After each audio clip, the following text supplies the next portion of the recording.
From Wish TV and the All Indiana Podcast Network, this is the News 8 Daily 8 Podcast, a Wish TV News 8 update.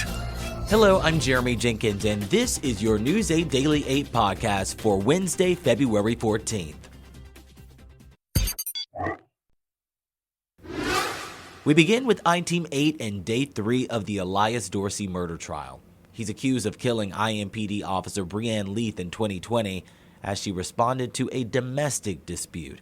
Yesterday, IMPD officers took the stand. In the testimony, some recalled that Dorsey said people were trying to kill him. A detective who was one of the officers that responded to the scene where Leith was shot described Dorsey's behavior after his arrest.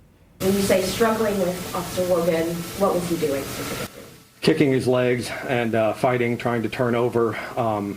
Like I said, I've known Bill Wogan a long time. He's very fit. He's one of our SWAT guys. Worked out with him in the gym.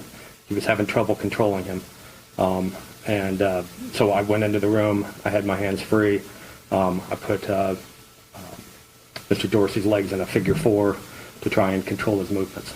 The testimony resumes this morning at 8:30. The judge in the case warned that today is going to be a long day. A man is in critical condition after a possible double shooting on the east side.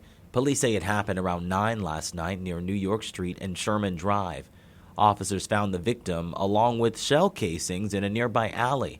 He was taken to IU Health Methodist downtown. Within the hour, another person walked into Community East. That person is stable. Investigators have not confirmed if the victims are connected. Information on a suspect has not been released. The second day of testimony for the Malik Hill trial will take place later this morning. Hill is accused of shooting IMPD officer Thomas Mangan in the throat in 2020. News 8 was there yesterday to capture Hill entering the courtroom. IMPD stopped Hill in a red car after a suspected hit and run. Officers say he then ran and shot Officer Mangan before jumping a fence and falling to the ground. Prosecutors then showed surveillance of him climbing a fence with a gun in his hand. They claim the gun matched shell casings found at the scene. Hill, who was representing himself, tried to object to the use of pictures, but was overturned. The prosecution has left out a lot of key things that she did not say to you all, because it's her job to try to make me look bad as she can, and the evidence will show that it's an inconsistency and an insufficiency of almost every piece of evidence that the state will show you. You will also hear that Mr. Hill's DNA is found on that gun. His blood is found on that gun. But also, that Officer Tommy Mangan's DNA is found on the front side and the muzzle of that gun. Hill faces attempted murder and resisting law enforcement charges. Denise Hatch, the constable for the Marion County Center Township, is facing 5 charges in 2 separate cases. According to court documents, she tried to free a man who IMPD officers had placed into a police car. In another case, she's accused of trying to steal produce from a grocery store. Online court records show that Hatch was in the Marion County Jail last night and is set to appear in court today. When it comes to the weather, it's a bit warmer today than yesterday, but in some parts of the region, there were a few snow flurries this morning. Marcus Bailey has your News 8 Daily 8 forecast. Later today, it's bright, it's comfortable. It should be a really nice Valentine's Day afternoon, so let's walk you through it here. With Storm Tracker, first let's talk about the snow. Again, not a major impact. We got a lot of dry air. There's not much moisture there. And the ground's pretty warm too. So nothing's really sticking. We had a quick little burst that's now working into Ohio. We'll roll through Richmond. You may have had a little coating on some of the grassy areas there. But outside of that, we're in good shape, and we're starting to clear the sky out a little bit. We're actually getting some flurries reported out at the airport, 34.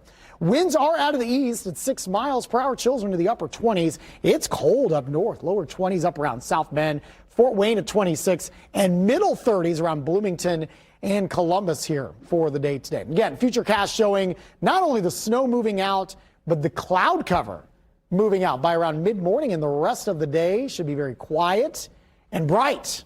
with a ton of sunshine here as we roll through the afternoon. Not only is it Valentine's Day, it is also Ash Wednesday. If you're heading to services today, no weather-related issues for you. 42 at noon, 50 degrees later on this afternoon. Now, soak this in because the pattern does ramp up quite a bit. We've got a rainmaker coming our way tomorrow morning, potentially a snowmaker Friday, and it could be enough. We could be talking accumulations in some spots for Friday.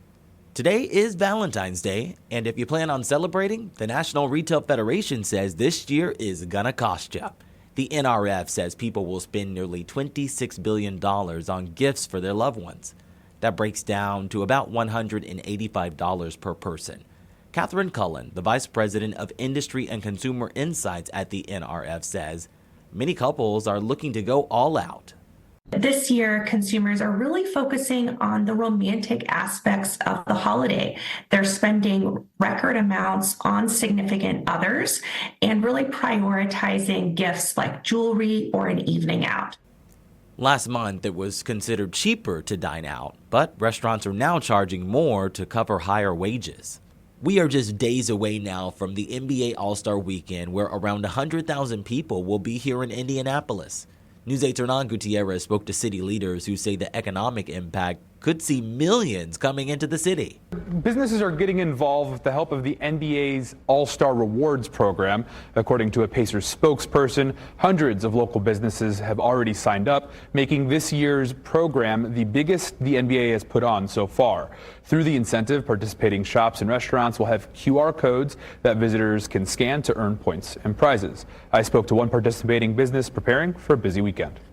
With just people getting ready, there's just a buzz. Jennifer McDaniel owns Artisans, a gift shop on Mass Ave. Her and her employees are getting ready for All-Star Weekend in Indianapolis. She says whenever major events come to town, the foot traffic alone does wonders for her business. Just the exposure. We have an online store, so all of that's really going to help give us, a little bit of exposure, and people go, oh my God, that's a great place. I might buy online too. Pacers officials want to provide that exposure. Team spokesperson Danny Lopez says the weekend could generate nearly $320 million for the local economy. A big deal for a market like ours that's really trying to tell more than a basketball story. All of the arts and culture that we've created over time, those are the stories that we're going to tell. The NBA is giving local businesses a tool to get in on the potential revenue through its All-Star Rewards program, incentivizing crowds to visit shops and restaurants. And they can just scan the QR code and do virtual scratch-offs and earn points and prizes. There are about 400 locations participating in rewards. McDaniel says she's looking forward to the adrenaline rush brought on by new customers. You just don't know what to expect, but we're ready. We're ready to go. According to Lopez, more than 15,000 people have already signed up to get rewards. I'm Hernan Gutierrez for Wish TV, wishtv.com, or follow us on Facebook for updates. This has been your News 8 Daily 8 podcast. I'm Jeremy Jenkins for Wish TV, wishtv.com, or follow us on Facebook for updates. Thank you for listening. And be sure to like, subscribe, and follow this podcast for updates every weekday morning on the All Indiana Podcast Network and wherever you get your podcast.